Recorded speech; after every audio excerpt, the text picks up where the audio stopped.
This is for my granddaughters. The Selfish Crocodile by Faustin Charles and Michael Terry.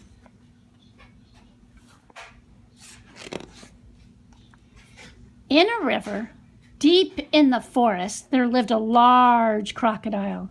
He was a very selfish crocodile. He didn't want any other creature to drink or bathe in the river.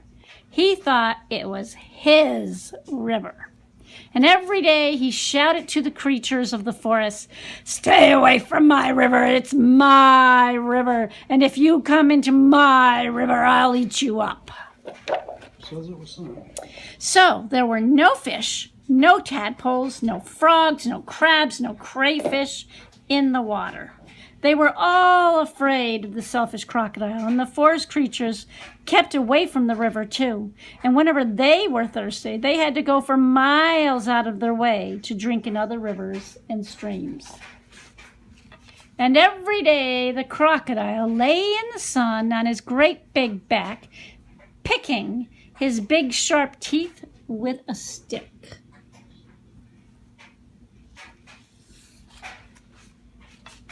Early one morning, the forest animals were awakened by a loud groaning sound, and something was in terrible pain, and the creatures thought it must be an animal caught by the crocodile.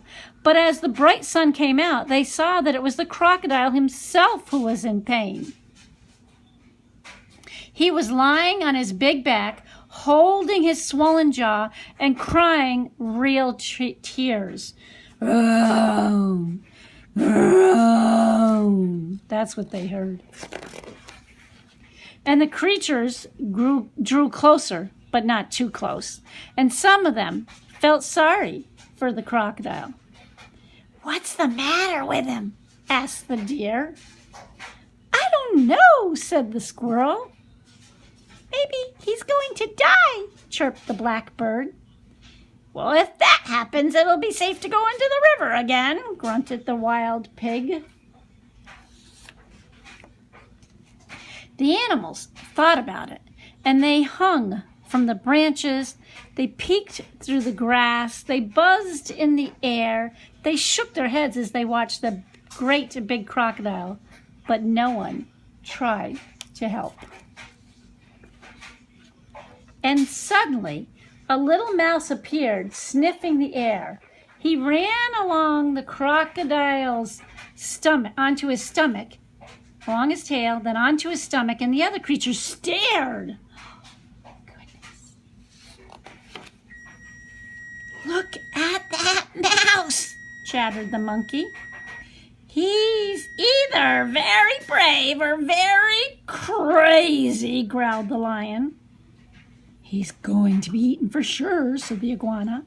And the mouse crept along the crocodile's big neck and into his open mouth, and there was a hush in the forest. And the mouse took a hold of something and pulled, and finally he pulled it out, put it on his shoulder, and walked out of the crocodile's mouth.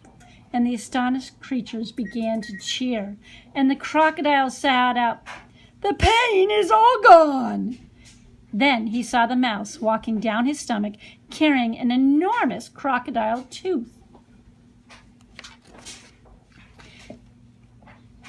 "Your bad tooth was giving you a toothache," said the mouse, turning around to face the now smiling crocodile. "Do you want it back?" "Oh, no. Get rid of it. And when you're finished, come back. I have a present for you." The mouse buried the bad tooth under a tree, and when he returned, the crocodile had a nice juicy nut waiting for him.